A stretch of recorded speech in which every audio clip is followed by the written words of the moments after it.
समर्पण अंजीर फार्म मोटा कड़िया खोलो देखो फन फिग फ्रूट समर्पण अंजीर फार्म ना अंजीर से मोटा कड़िया प्राकृतिक अंजीर फार्म।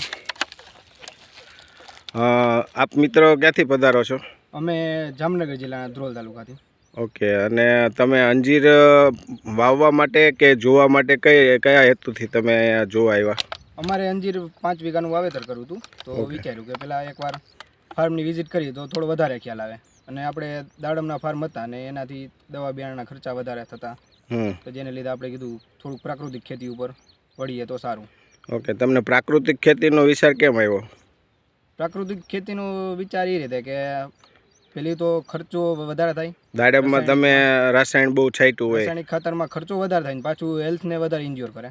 ઓકે, અને આ અંજીર છે તો જે ગુજરાતમાં એક કોન્સેપ્ટ જ કહેવાય ખેડૂત માટે, જે નવો કોન્સેપ્ટ છે। ઓકે, અને ગુજરાતમાં એટલે તમે તમારા વિસ્તારમાં કે પાકેલું અંજીર માર્કેટમાં તમે જોયું ખરું કે મળતું હોય એવું? અમે જામનગરની માર્કેટ, રાજકોટની માર્કેટમાં હજી લગીન પાકેલું અંજીર જોયું નથી, હજી નથી જોયું। ઓકે, અને અત્યારે તમે અંજીર ટેસ્ટ કર્યું તો તમને કેવું લાગ્યું? ખૂબ જ ગળ્યું, મધ જેવો સ્વાદ। હા, તો તમને અંજીર આ ભાવ્યું ખરું? ખૂબ ખૂબ। તો આમ પબ્લિકને અંજીર પસંદ આવે ખરું? પસંદ 100% પસંદ આવે।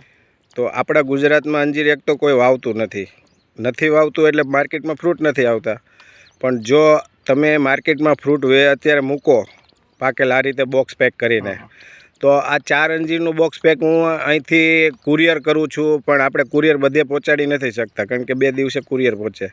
તો અમે અમદાવાદ, રાજકોટ અને સુરત લગી અમે બસમાં પ્રાઇવેટ લક્ઝરીમાં પહોંચાડીએ છીએ, જ્યાં સુધી પહોંચાડી શકીએ, કારણ કે વધારે ટાઈમ લાગે ત્યાં અમે નથી પહોંચાડી શકતા। પણ તમે એવા સિટીની આજુબાજુ છો કે તમને રાજકોટ સેન્ટર નજીક પડે, જામનગર નજીક પડે, મોરબી સેન્ટર નજીક પડે, તો એ સિટી પ્રીમિયમ કસ્ટમરમાં તમને મળે, તમને સારા રેટ મળે, તમે ફ્રૂટ માર્કેટમાં વેચો ધૂમ વેચાશે।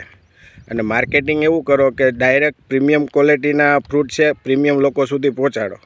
અને ડ્રાય અંજીરનું આજની તારીખમાં માર્કેટ એવું છે કે એ 1600 રૂપિયાથી લઈને 2800 રૂપિયા સુધી ડ્રાય ફ્રૂટનો અંજીરનો ભાવ છે, પણ એનાથી વધારે ઉત્તમ પાકેલા અંજીરનું છે મહત્ત્વ, કે પાકેલું અંજીર જો મળે ને તો ડ્રાય અંજીર પણ કોઈ ખાય નહીં। અને એની અંદર પાકેલા અંજીરની અંદર એવું ન્યુટ્રિશન છે કે એનું દૂધનો પણ મૂલ્ય થાય છે। દૂધ તમે એક કાચની બોટલમાં ભરીને વેચો ને તો આયુર્વેદિકમાં એનું પણ બહુ મહત્ત્વ છે। હા, મેડિકલ પ્રોસેસમાં લે છે, પણ આપણે એ ન કરી શકીએ। પણ પાકેલા અંજીરમાં તમે ખાલી એ એટલું દૂધ નીકળે છે કે 8-10 ટીપા તમે ખાલી અંજીર તોડો ને ત્યાં પડી જાય છે, તો અંજીરની અંદર કેટલું હોય છે ન્યુટ્રિશન। તો અત્યારની જનરેશનને, યુવા પેઢીને અંજીર ખાવું બહુ જ જરૂરી છે, અને એને ફ્રૂટ મળે એના હેતુ તમે મોરબી, રાજકોટ અને આજુબાજુના સિટી વિસ્તાર તમને જ્યાં લાગુ પડતા હોય ત્યાં અંજીર તમે પહોંચાડો, પાકેલું અંજીર જ વેચો, બહાર મોકલવાનો પ્રયાસ નહીં કરતા, કારણ કે આ લાંબા રૂટમાં બગડી જાય છે।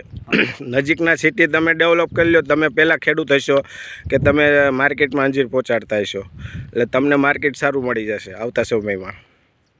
તો આના માટે તમે માર્કેટિંગ કરો, મારું તમને આવું માર્ગદર્શન છે કે તમે આ રીતે વેચો। હવે તમને કંઈ પ્રશ્ન હોય આ તે તો મને કહો। ના, પ્રશ્નના સોલ્યુશન તો અહીંયા તમે જાળવા જો ત્યાં જ આવી જાય છે કે આ 4 વર્ષનો બગીચો છે એમાં ડાળો જોવો છો તો 30-35 ડાળો છે, અને અંજીર જો ત્યાં ખબર પડી જાય। અત્યારે એક છોડો 5-5, 7-7 કિલો તો આપી દઈએ એમ જ છે આ સિઝનમાં જ, પછી બીજી 2 સિઝનનું કરો એટલે 20-25 કિલો તો એવરેજ આવે, એ તો આપણે ખેતી કરતા હોય એટલે ખ્યાલ આવી જ જાય ફ્રૂટ જોઈએ એટલે સોલ્યુશન અહીં આવો એટલે એમને ઓટોમેટિક મળી જાય।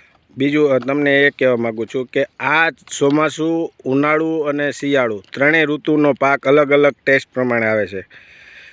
12માસી છોડ છે, 12 મહિનાનું ઉત્પાદન તમને કન્ટિન્યુ મળતું રહેશે, એટલે ફ્રૂટ તમારે જ્યારે લેવું હોય, જે મહિનામાં લેવું હોય એ મહિનામાં તમે લઈ શકો। દાખલા તરીકે માર્ચ મહિનામાં ફ્રૂટ તમે 200 છોડનું લીધું તો તમારે એપ્રિલમાં અંજીર પાછા પૂરા થઈ જવાના છે, તો તમારે 200 છોડ બીજા એવા રાખવાના કે તમારે પાછા રિપીટ ચાલુ જ રહે। એટલે આગળ પાછળ છોડવા 1000 છોડવા હોય ને તો 15 દિવસના ગેપ પ્રમાણે શિડ્યુલ સેટ કરવાનું, જેથી તમને અંજીર તમને કન્ટિન્યુ મળતા જ રહે, એટલે તમારે સિઝન ચાલુ રહે લાંબા। હા, અને તમારો માલ સ્ટોક ના થાય વધારે, અને જેટલું જો પાકે એટલું તાજું વેચાઈ જાય। તો આ રીતે તમે સેટ કરશો ને તો 12 મહિના અંજીર આપણે કસ્ટમર સુધી પહોંચાડી શકીએ ખરા। આવું મારું માનવું છે અને તમે આ કરી શકો. અમે શું કરવા નથી કરતા કે મારે સુરત બિઝનેસ છે અને હું પ્રોડક્ટ બેઝ ઉપર કામ કરું છું, તો હું પ્રોડક્ટ જ બનાવું અને મને પ્રોડક્ટમાં પૈસા વધારે મળે છે.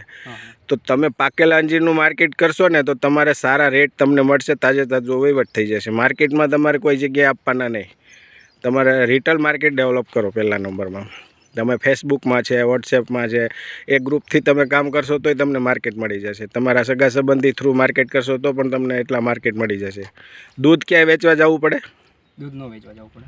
તો અંજીર એકવાર તમે કસ્ટમર સુધી પહોંચાડી દો એટલે કસ્ટમર તમને કહે છે મારે અંજીર જોઈએ છે. તમે 100 કસ્ટમરને તમે એક બોક્સ તમે પહેલાં એ રીતે આપી દો જેથી તમને માર્કેટ મળી જશે. 100 કસ્ટમરમાંથી તમને 40 કસ્ટમર એવા હશે કે તમને બીજી વાર અંજીર માગશે, તો તમારે 40 કસ્ટમર પહેલાં જ બંધાઈ ગયા. તો આ રીતે તમે માર્કેટ ડેવલપ કરતા જાઓ, તમને આગળ તમને આનું પ્રોત્સાહન મળશે, ઘણું બધું ફાયદો થશે.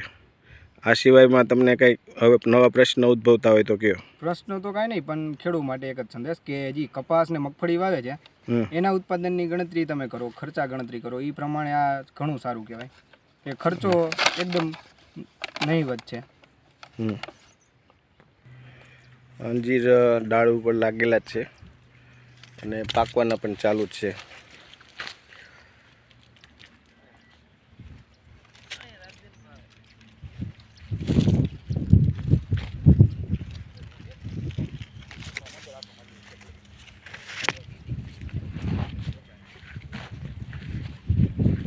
સમર્પણ અંજીર ફાર્મ, મોટા આકડિયા.